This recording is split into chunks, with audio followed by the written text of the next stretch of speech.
Bonjour à tous, je suis Pierre Saucira, je suis ravi de vous accueillir sur ce webinaire sur le retour d'expérience. Je suis un des associés fondateurs d'Hector Advisory. Hector Advisory, en quelques mots, c'est un cabinet de conseil en stratégie, en organisation et management et en gestion de projets complexes qui combine à la fois les techniques issues du consulting et les meilleurs éléments de la recherche en sciences sociales. Alors, nous allons passer 45 minutes ensemble, 35 minutes où avec Charles et Oussama, nous allons vous présenter le sujet sur le retour d'expérience, puis nous utiliserons le temps restant pour répondre à vos questions. Maintenant, je vais laisser mes compères se présenter. Charles. Bonjour, je suis ravi d'être avec vous aujourd'hui pour ce webinaire qui, je trouve, est ultra intéressant sur un sujet passionnant. Donc, je m'appelle Charles Devès, je suis consultant depuis maintenant 5 ans. Et j'ai eu l'occasion dans ma carrière de travailler sur des sujets liés à la gestion de crise, au management des risques ou à la continuité d'activité, que cela soit à travers l'élaboration de plans de continuité d'activité, autrement appelé PCA pour les initiés, la préparation de cellules de crise ou encore quelques interventions auprès de direction des risques. Je suis ravi d'être avec vous aujourd'hui. Bonjour à tous, Oussama Bouis, je suis consultant chez Hector Advisory depuis 1 an et demi maintenant. Je suis également doctorant à l'université Paris-Dauphine où je prépare une thèse de doctorat sur la thématique de la connaissance et la complexité au sein des organisations et plus particulièrement des entreprises. Je suis également très heureux de co-animer avec Charles et Pierre ce séminaire qui, sachez-le, est le résultat d'une fertilisation croisée entre les pratiques et leur expérience, leur riche expérience dans le monde du conseil et les entreprises, ainsi que le meilleur de la recherche en sciences sociales. Pour poser un petit peu le contexte, la période que nous vivons est une période de crise, elle est exceptionnelle et le confinement est un événement absolument unique dans nos vies et qui a chamboulé un peu nos vies professionnelles et personnelles. Alors, tout ne s'est pas arrêté pendant le confinement et tout n'a pas repris après le déconfinement, bien sûr, mais clairement, nous sommes entrés dans une nouvelle phase, une phase qui n'est pas le retour au monde d'avant et une phase qui est toujours pleine d'incertitudes. La période de confinement a tout mis sous tension. C'est pour ça qu'on l'appelle crise. Cette mise sous tension nous permet de voir des choses, de comprendre des choses, et nous pensons que ne pas les analyser, ce serait se priver d'une opportunité rare qui pourra se révéler bien utile pour relever les défis qui se présentent à nous tous.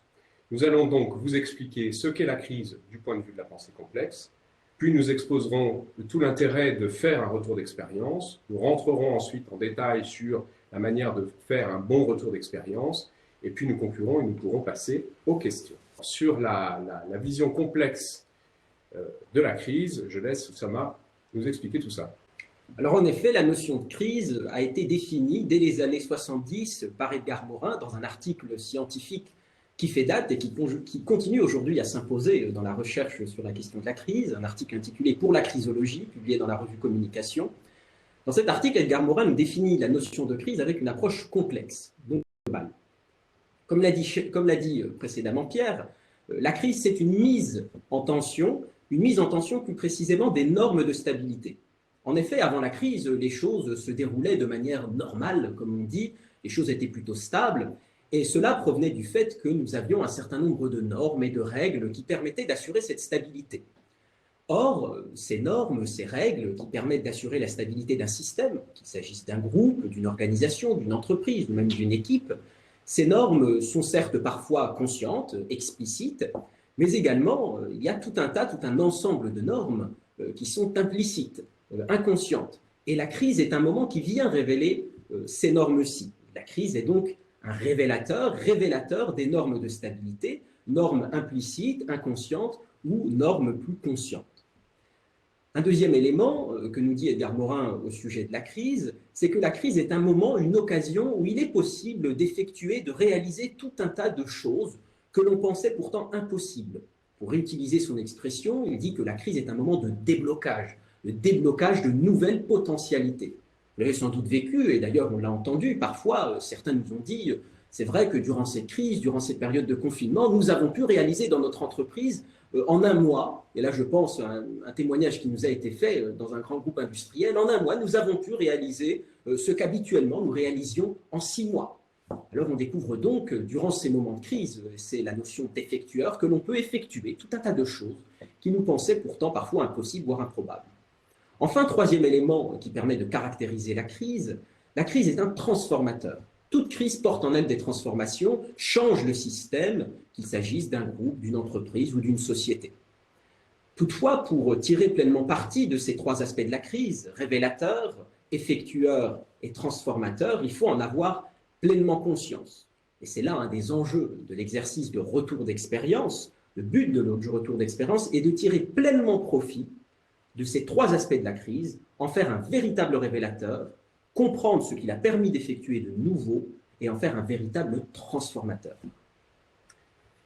Alors justement, pour que la crise soit une chance de progression, le retour d'expérience joue un rôle particulier qu'on va rappeler maintenant. Alors le retour d'expérience, c'est en effet tout à fait essentiel. Et pourquoi faire ce retour d'expérience aujourd'hui après cette crise particulière, bien identifiée, que l'on qualifie de crise du Covid-19 ? Trois éléments importants qui nous permettent de justifier de l'intérêt et de la nécessité du retour d'expérience. Tout d'abord, un enjeu stratégique. On le sait depuis quelques années, et notamment depuis le rapport de 2005 remis au Sénat, alors que Philippe Douste-Blazy était ministre de la Santé, il a commandé un rapport au Sénat sur la question des pandémies et des risques pandémiques.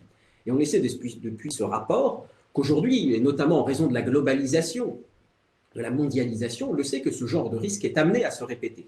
Par conséquent, il y a un véritable enjeu stratégique pour les organisations à se préparer à ce genre de risque et à se préparer à la répétition et la survenue de nouvelles crises. Donc, véritable enjeu stratégique qui consistera donc, pour se préparer d'un point de vue stratégique, à comprendre ce qui a fonctionné en matière de normes et ce qui a un peu moins fonctionné.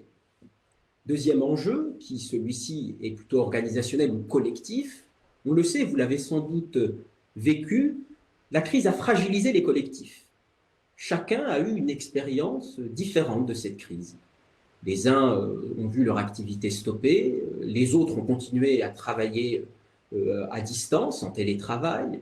Certains ont trouvé que finalement ils travaillaient encore plus en télétravail qu'en dehors du télétravail. Bref, les expériences ont été plurielles, multiples. Les collectifs ont été fragilisés notamment en raison de la distance causée par le confinement et toutes les mesures de distanciation sociale. Il y a donc un véritable enjeu à reconstruire, reconsolider, régénérer le collectif. Et pour répondre à cet enjeu, l'exercice de retour d'expérience doit permettre d'inclure l'ensemble des expériences vécues, faire parler toutes les voix. Et c'est un enjeu central. Et même le manager qui porterait cet exercice de retour d'expérience ne doit pas s'oublier. Il doit également être inclus dans cet exercice de retour d'expérience. Enfin, un troisième enjeu, qui cette fois-ci est un peu plus pragmatique. On le sait, la crise, lorsque survient une crise, c'est un moment idéal, opportun, pourrait-on dire, pour apprendre à la fois vite et bien. Et sur cet aspect d'apprendre vite et bien, je laisse Charles vous en dire un peu plus. Tout à fait, merci beaucoup. Effectivement, sur cette notion d'apprentissage vite et bien, qu'est-ce qu'on veut mettre derrière? Très simplement, sur le vite, on parle là du délai et de la durée. Sur le délai, très simplement, en fait, le retour d'expérience, il doit être réalisé dans les prochaines semaines, pour au moins deux raisons à cela. La première, c'est une question de mémoire. On ne retient que très peu de choses et réaliser un retour d'expérience 6 mois après la survenue de la crise, en fait, nous ferait qu'on oublierait un certain nombre d'événements qui seraient pourtant utiles à ce retour d'expérience. La seconde raison sur le fait qu'un retour d'expérience sur la crise doit être réalisé dans les prochaines semaines, c'est ce qu'évoquait d'ailleurs Oussama, c'est le fait de pouvoir recréer un collectif. En fait, on se rend compte que le retour d'expérience est sans doute le premier exercice ou l'un des premiers exercices qui permet la recréation de ce collectif, la recréation du lien entre les équipes au sein de l'organisation. Sur la durée, maintenant, du retour d'expérience, en fait, le retour d'expérience est un exercice qui est court, à savoir de l'ordre de 2 à 3 semaines, tout simplement parce que l'objectif d'un retour d'expérience et d'une telle démarche n'est pas de paralyser l'entreprise pendant l'exercice, mais au contraire de solliciter les bonnes ressources au bon moment de façon agile. Sur le second aspect qui est plutôt apprendre bien, en fait, c'est aussi ce qu'Oussama a indiqué tout à l'heure en parlant de crise comme d'un effectueur, à savoir quelque chose qui doit être suivi d'effets. En fait, ce qu'on dit très simplement, c'est qu'un bon retour d'expérience, une bonne démarche de retour d'expérience doit déboucher sur un plan d'action. Un plan d'action qui sont concrètes, qui sont à la fois des actions court-termistes.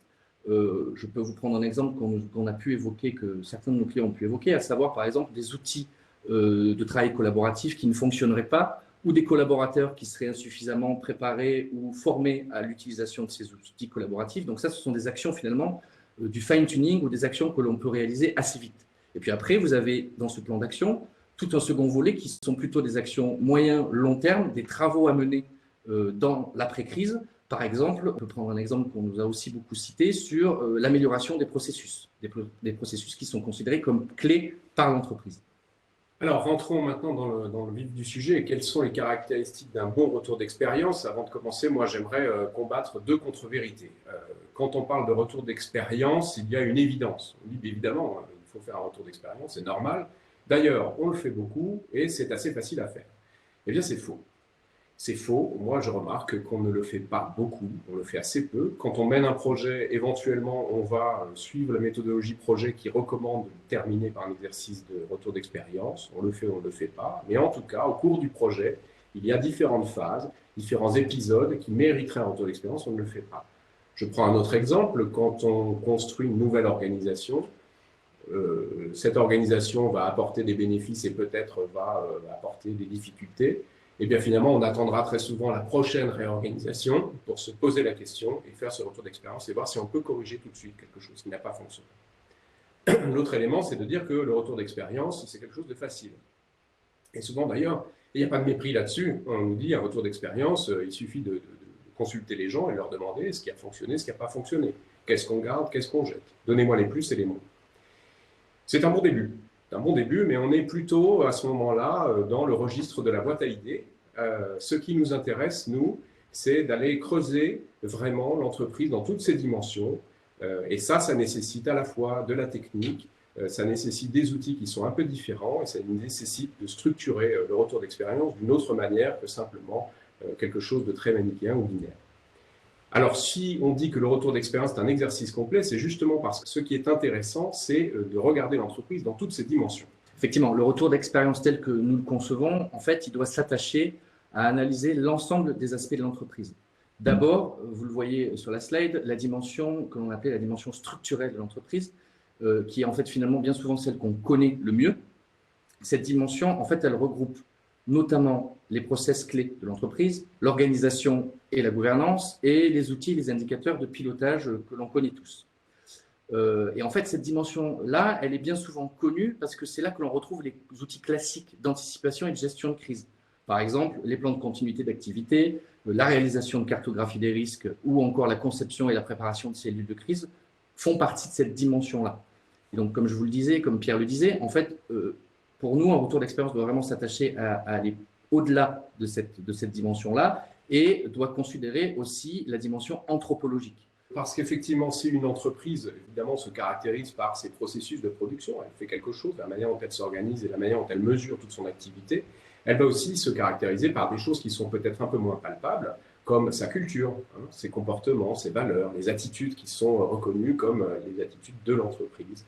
Évidemment, tout ce qui va concerner les prises de décision, qui sont particulièrement clés dans ces périodes de tension. Et puis, tout ce qui va concerner le management, notamment. Alors, on parle d'ailleurs de nouveaux modes de management, puisqu'on sait que le management a été mis beaucoup à l'épreuve dans la période de confinement, puisque toutes les questions aujourd'hui portent sur comment maintenir de la cohésion, comment manager à distance, et ainsi de suite.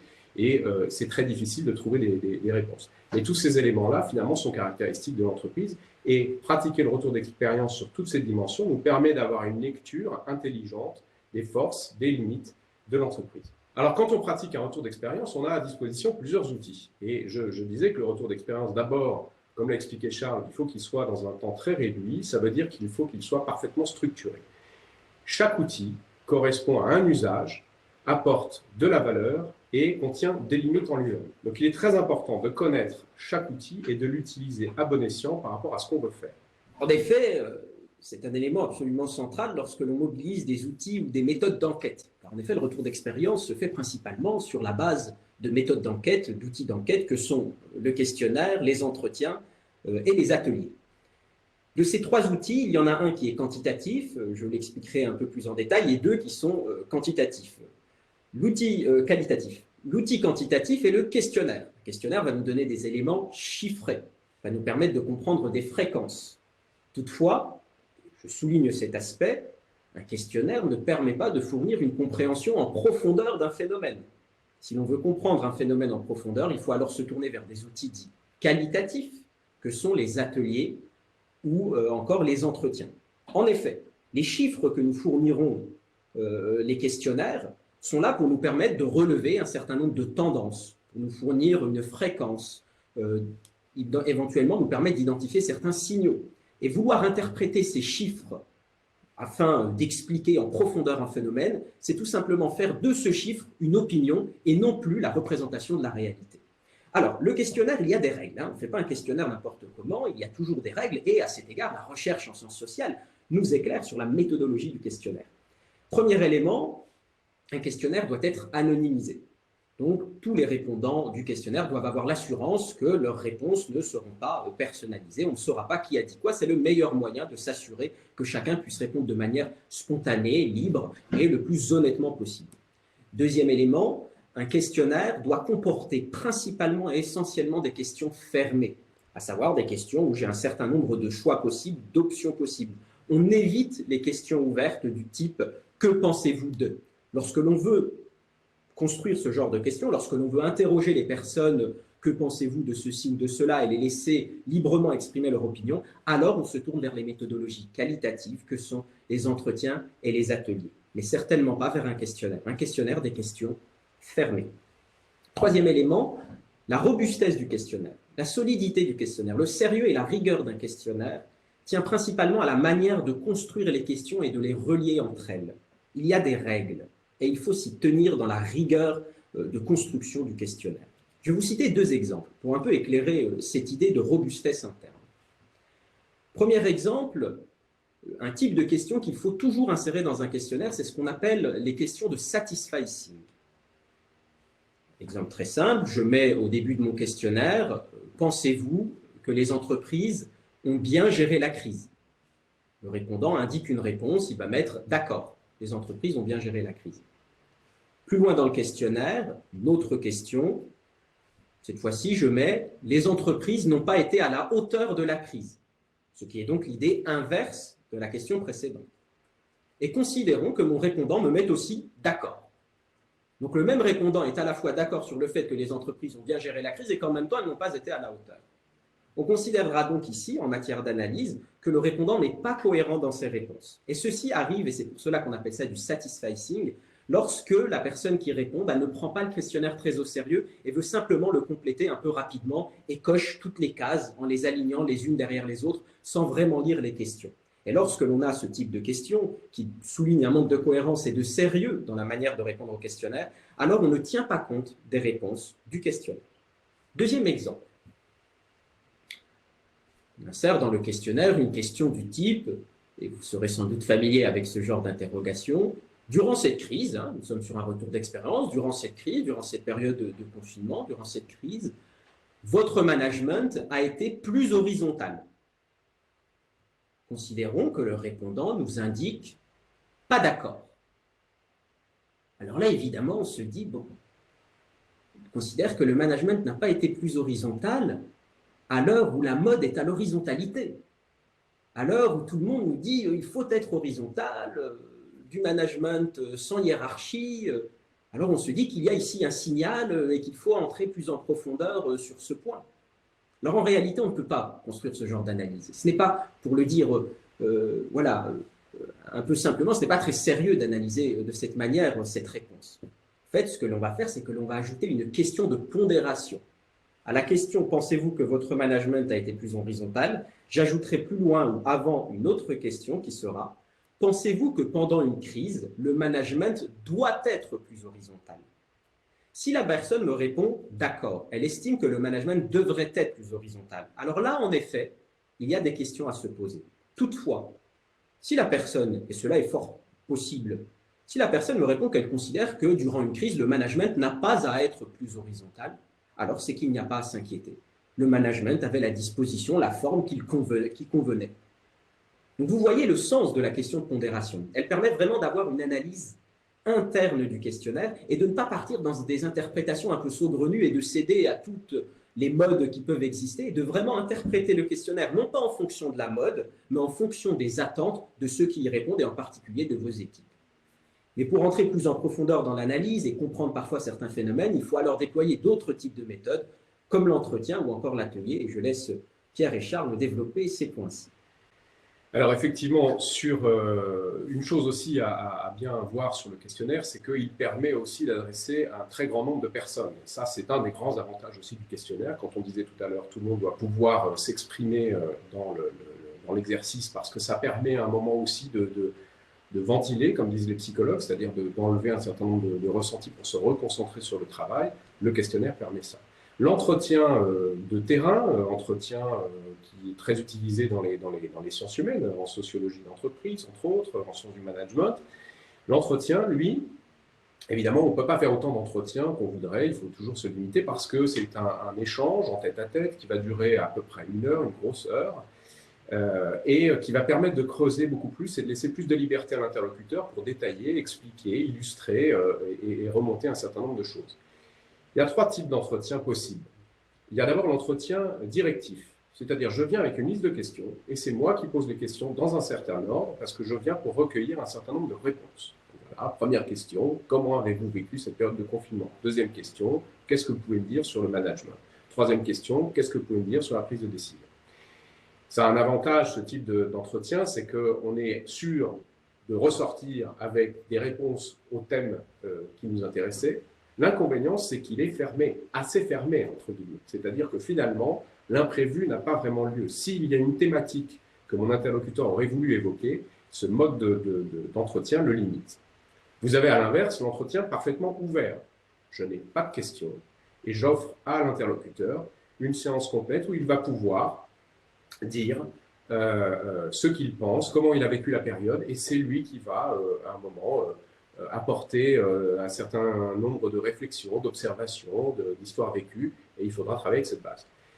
Là encore, sur un retour d'expérience qu'on souhaite faire aussi court, ça ne nous semble pas très adapté, puisque effectivement, à retraiter, c'est très difficile, on risque d'avoir des trous, des questions qui nous taraudaient pour lesquelles on n'a pas eu de réponse. Heureusement, il y a un 3e type d'entretien, qui est l'entretien semi-directif, où vous venez avec un certain nombre de questions ou de thèmes que vous voulez aborder, qui sont formulés sous forme de questions, mais vous allez commencer par quelque chose de très ouvert et vous allez laisser l'interlocuteur, petit à petit, construire sa pensée, évoluer, choisir finalement dans quel ordre il veut répondre à ces questions. Et subtilement, par un échange de questions-réponses, vous allez l'aider à construire sa pensée, et à la sortie, vous aurez, puisque vous avez la liste des thèmes que vous vouliez aborder, vous aurez vos réponses, mais par ailleurs, vous aurez eu la possibilité, parce qu'il y a une certaine liberté dans cet entretien-là, vous aurez laissé la possibilité à l'interlocuteur d'ajouter des points importants que vous n'auriez pas vus a priori en démarrant l'entretien. Il y a maintenant les ateliers. Donc les ateliers, je le reprécise quand même parce que c'est important, tout comme les entretiens, sont bien un exercice complémentaire du questionnaire et non l'inverse. Très simplement, en fait, qu'est-ce que permet l'atelier? L'atelier, il permet de décortiquer, d'approfondir des points d'attention ou des points de difficulté que le questionnaire aurait mis en lumière. Par exemple, si le questionnaire m'indique que mon processus budgétaire n'a pas fonctionné pendant la période de crise, l'atelier, en fait, il va s'attacher à comprendre pourquoi et surtout à identifier des actions pour la résilience de ce processus. Donc, cette première définition, finalement, elle en amène une autre qui est très importante, c'est que l'atelier doit se concentrer exclusivement sur du factuel. En fait, l'atelier n'est pas un groupe de parole où chacun pourrait exprimer ses frustrations ou ses ressentis. Il est bien un groupe de travail. Enfin, pour terminer sur l'atelier, ce qu'il faut avoir en tête et la réflexion qu'il faut avoir lorsque l'on mène des ateliers, c'est bien évidemment la composition de tel ou tel atelier. Classiquement, et bien évidemment, en fait, un atelier, il doit y avoir autour de la table les sachants sur la question ou la problématique soulevée. Si je reprends l'exemple de mon processus budgétaire, seront invités à l'atelier ceux qui, au quotidien, sont partie intégrante de ce process. Et en complément d'un atelier, ce qu'on peut imaginer, c'est aussi inviter des volontaires qui voudraient s'impliquer sur ce sujet, même s'ils n'en font pas forcément partie. Pourquoi? Parce que l'atelier est aussi un moment de créativité, parce que je l'ai dit avant, en fait, il vise vraiment à définir des actions et des axes d'amélioration. Donc, sont bienvenus également des volontaires qui souhaiteraient travailler sur telle ou telle problématique. En résumé, du coup, donc, un atelier, c'est bien un groupe de travail, ce n'est pas un groupe de parole, c'est un groupe de travail qui vise à approfondir des sujets de difficulté que le questionnaire ou les entretiens auraient mis en lumière. Ce qui est intéressant dans tous ces outils, c'est évidemment la combinaison. Vous voyez bien que le questionnaire, plus les entretiens et le cas échéant, si ça nécessite les ateliers, permettent vraiment de pouvoir utiliser chacun des outils dans son usage particulier pour pouvoir répondre à la question globale et analyser l'entreprise dans toutes ses dimensions. Si on rentre maintenant dans la démarche qu'on peut imaginer, la première étape à faire, c'est un cadrage. Alors, un cadrage, évidemment, c'est une palissade, on commence toujours par un cadrage. Oui, mais, on souhaite que cet exercice se tienne sans tarder et se tienne dans un délai très court. Ça veut dire que si vous n'avez pas répondu à toutes les questions, ça ne sera pas possible. Vous ne pourrez pas dérouler la méthodologie correctement. Vous allez devoir à chaque fois improviser, corriger le tir, et ça n'est pas possible. On ne pourra pas tenir les délais comme ça. L'autre chose qui est importante à comprendre, c'est que c'est un exercice qui a une vocation aussi éminemment psychologique. On l'a dit à de nombreuses reprises. Solliciter des membres d'une organisation pour qu'ils se positionnent et qu'ils partagent un certain nombre d'expériences, d'observations, et ainsi de suite. Si cet exercice n'est pas correctement structuré, n'est pas préparé, s'il y a le sentiment d'une improvisation, d'une impréparation, ça peut être même complètement contre-productif. Hein. Les gens, aujourd'hui, en phase de déconfinement, ont beaucoup de choses à faire. On en reparlera tout à l'heure. Et il est important que le temps qui soit utilisé soit bien utilisé, qu'il n'y ait pas l'impression qu'on leur fait perdre leur temps sur un exercice qui finalement est assez futile. Donc le cadrage, il est préparé. On a réfléchi sur le cadrage, et dans le cadrage, il y a effectivement la première question toute simple qui est de définir le périmètre.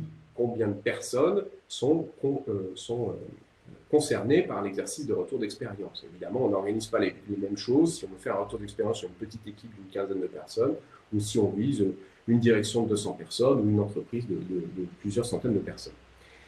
La deuxième chose, c'est que l'entretien de cadrage, c'est le premier contact qu'on peut avoir avec le groupe qui est concerné par le retour d'expérience.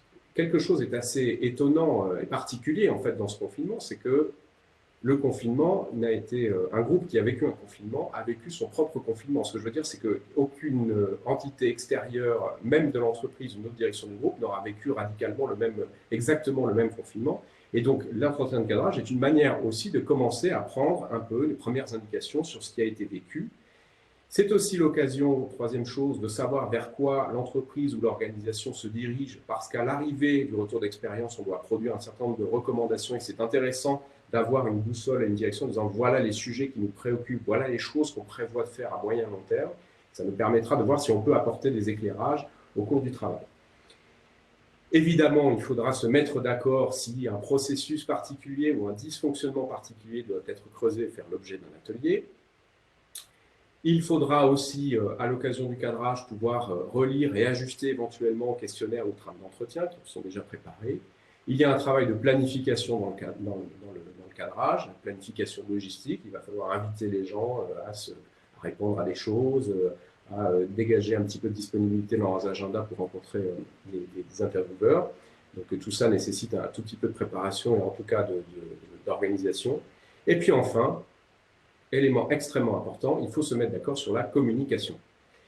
C'est un exercice, encore une fois, qui va arriver à un moment où les gens ont peu de temps de cerveau disponible, à un moment où les gens sortent progressivement d'un confinement qui parle beaucoup dans la presse de choc post-traumatique. Donc, les gens vont avoir une réceptivité qui peut être un petit peu variable. Il est absolument important d'expliquer pourquoi c'est nécessaire, comment ça va se passer, combien de temps ça va durer, quelle implication est requise et comment ils vont pouvoir récupérer les résultats de ce qu'ils auront offert dans le retour d'expérience. Et ensuite, la deuxième phase, questionnaire, entretien et ou atelier, qu'on a expliqué, ça c'est le cœur du retour d'expérience, c'est là où on recueille les informations, c'est là où on les retraite, on les remet en structure, on les synthétise, on les remet en perspective. Cette période-là, pour nous, ne doit pas durer plus de 2 semaines. Alors en termes d'implication individuelle, c'est peu. Je dois répondre à un questionnaire ou éventuellement répondre à un questionnaire et dégager 1 heure pour un entretien ou répondre à un questionnaire et dégager 1 heure pour un entretien et si je suis en sachant, en plus participer à un atelier au cours des 2 semaines. Donc on n'est pas du tout en train de mobiliser, de bloquer toute l'entreprise pendant 2 semaines à plein temps, bien sûr que non.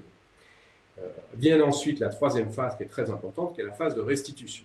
La restitution, c'est un rapport dans lequel on va expliquer le diagnostic, c'est-à-dire réorganiser toutes les informations. Alors, Quand je parlais de questionnaires d'entretien et d'atelier, évidemment, les questionnaires sont faits. Nous, on a un questionnaire qui est déjà préparé avec 28 questions, on a une trame d'entretien, on a un pré-codage, c'est-à-dire qu'on a le compte-rendu d'entretien qui est déjà mis en structure de telle manière à ce qu'on puisse classer immédiatement les informations en direct au moment où elles sont verbalisées par l'interlocuteur. Ça permet d'aller plus vite et ça va permettre effectivement de rendre un diagnostic structuré. Ça va permettre également de synthétiser un certain nombre d'enseignements et puis de se projeter vers des recommandations qui vont être de très court terme. Voilà ce qu'il faut corriger à tout prix et vite, car nous ne pouvons pas vivre, nous ne pouvons pas continuer à vivre sans corriger ce dysfonctionnement ou ce processus, ou limiter ce risque. Et puis ensuite, voilà ce qu'il convient d'engager à moyen long terme en termes de projet. La restitution, elle est importante pour plein de choses. Évidemment, Oussama l'a dit, elle est anonymisée. Voilà, tout est confidentiel et anonymisé. On ne peut pas, quand on lit la restitution, tracer le propos et le propos de quelqu'un et le raccrocher à quelqu'un. Ça, c'est la base des techniques d'analyse de sciences sociales. On ne peut pas faire autrement, auquel cas nous n'aurions pas d'authenticité ou de liberté dans ce qui est confié. L'autre chose, donc la restitution est importante aussi parce que c'est le moment où on rend ce qu'on nous a donné. Quand vous sollicitez quelqu'un pour donner son avis dans un questionnaire, dans un entretien, il attend de vous que vous lui rendiez les conclusions de vos travaux. C'est absolument normal. Ça peut être de la politesse, mais en fait, ça fait partie des règles de base des enquêtes en sociologie d'entreprise ou en sciences du management. L'autre chose aussi, c'est que la restitution, elle doit être partagée, non seulement parce qu'on rend à ceux qui nous ont donné, mais aussi parce que l'objectif de l'exercice, on l'a expliqué, c'est de refaire du collectif.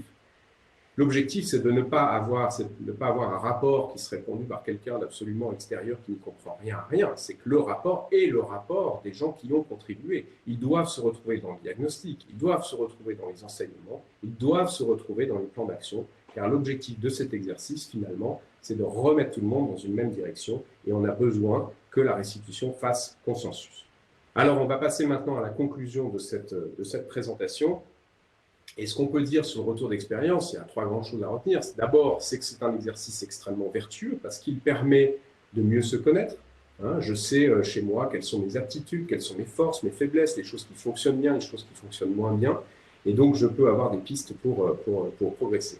L'autre chose, c'est que c'est un exercice qui fait collectif. On l'a rappelé à de nombreuses reprises. Il est très important que les gens qui ont vécu séparés, même avec les outils technologiques de travail à distance, c'est très important qu'on puisse refaire quelque chose de collectif et passer à l'étape suivante, dans laquelle on est déjà en fait. Et puis enfin, c'est un exercice qui permet de se projeter. Si on est dans un exercice uniquement descriptif, voilà, vous êtes comme ça, nous sommes comme ça n'a aucun intérêt. Un retour d'expérience n'a d'intérêt qu'à partir du moment où il va être suivi d'une mise en action, d'une action corrective ou du lancement de nouveaux projets. C'est absolument important que cet exercice permette à la fois de purger un certain nombre de ressentis, d'apprendre des choses sur soi-même et de se projeter dans l'action. Deuxième chose, c'est qu'un retour d'expérience, je crois qu'on l'a bien expliqué, il doit être bien pensé, bien préparé et bien exécuté. Si on veut faire les choses proprement, il faut maîtriser un certain nombre de techniques, il faut être assez subtil, il faut faire les bons choix dans les outils qui sont faits et ne pas improviser ou considérer qu'il suffira de tendre le micro pour avoir un exercice qui sera satisfaisant à la fois sur le plan psychologique, mais aussi sur le plan structurel, que c'est grâce à ça, en tendant le micro, qu'on obtiendra une bonne vision de nos processus ou qu'on pourra modifier notre organisation parce que ça suffira. Bien sûr que non. Et puis enfin, dernière chose, c'est que le retour d'expérience, si on veut tirer des enseignements de cette phase de confinement assez particulière, qui fait l'effet d'une loupe grossissante, c'est pour ça qu'on dit que c'est le moment de le faire, eh bien, il ne faut pas attendre, parce que sinon le travail de mémoire va faire son œuvre et on va tous un petit peu oublier. Et évidemment, il ne doit pas durer longtemps, puisque tout le monde a de grandes priorités et doit se remettre absolument dans l'action. Alors, on a commencé avec Edgar Morin, et on va terminer cette phase de présentation avec Edgar Morin. Alors en effet, Edgar Morin nous dit que la crise est un risque et une chance. Un risque de régression, une chance de progression. Risque de régression si l'on cède à la tentation de revenir au statu quo ante, revenir à l'avant-crise. Si c'est un risque de régression, ce n'est non pas par jugement à l'égard de ce qui se passait avant la crise, mais plutôt parce que c'est une illusion que de penser qu'il serait possible de revenir à une telle situation. En effet, la crise transforme, change, durant la crise des décisions sont prises, donc il n'est pas possible de revenir au passé, Il faut bien au contraire faire de ce moment de crise une véritable chance de progression, en faisant en sorte à la fois de révéler les normes qui ont fonctionné ou pas, d'effectuer et découvrir le champ des possibles, et surtout faire une chance de progression, faire de cette crise une chance de progression en transformant son organisation, son équipe, son collectif, et ainsi en le régénérant. Car en effet, si on ne régénère pas les normes, si on ne régénère pas son collectif, si on ne régénère pas un système, pour parler en termes mauriniens, si on ne régénère pas un système, alors on risque de faire courir ce système à sa perte, ou comme le dit Edgar Morin dans sa célèbre formule, tout ce qui ne se régénère pas dégénère. Moi, je voudrais, maintenant que ce webinaire touche à sa fin, remercier les équipes Hector qui ont travaillé dessus, et plus particulièrement Charles, Oussama, Ali, Élise et Laure. Je souhaite vous remercier, vous, pour le temps que vous avez pris pour nous écouter et puis vos contributions par vos questions. Je voudrais aussi vous remercier pour la gentillesse que vous avez manifestée lors des échanges qu'on a eus avec vous lors du confinement et encore aujourd'hui, et pour tous les témoignages et les expériences que vous nous avez partagées. Nous nageons dans un océan d'incertitudes et le péril rôde. Pourtant, beaucoup d'entre vous nous ont raconté des réalisations incroyables dans des conditions telles que vous ne pensiez, vous ne seriez jamais cru capable de les effectuer. Vous nous avez raconté des coopérations inattendues, impromptues, des solutions absolument inouïes trouvées dans des temps records. Et bien c'est ça aussi la crise, c'est une période tellement déstabilisée que de très belles choses peuvent émerger. Alors gardez espoir, gardez votre sang-froid, prenez du recul, faites des retours d'expérience, mais surtout agissez. Car il faut être dynamique pendant les crises, car comme le disait le poète allemand Hölderlin, là où croit le péril, croit aussi ceux qui sauvent. Je vous souhaite une magnifique journée et je vous dis à très bientôt.